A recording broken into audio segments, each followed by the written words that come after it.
Behind the facade of routine kitchen work are hidden stories of rape, torture, and abandonment.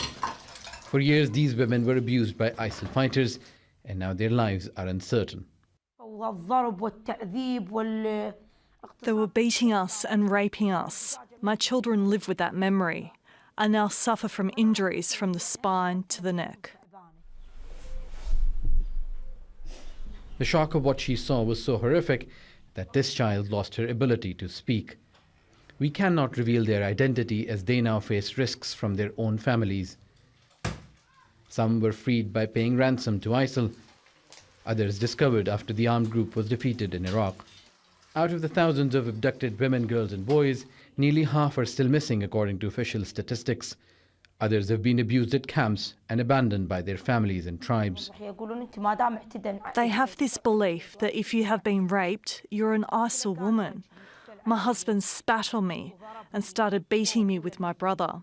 I was beaten so bad they had to take me to the doctor. My husband dumped me. He says, "You are shame to me. I do not want you anymore. You have given your body to ISIL militants." He left us alone. Their suffering has not ended. In addition to being rejected by their families and tribes, even the law which was made to compensate them seems to have forgotten some. The Yazidi survivors' law was passed last year, and rights activists say there's been little progress to implement it. It's focused on the Yazidi minority community, which suffered some of the worst atrocities.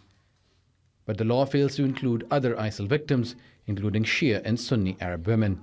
Muslim Arab women who were enslaved by ISIL and did not find a place to go back to, they are still living in the shadows of the society. Yunar's organization runs separate shelters for Yazidi and other survivors.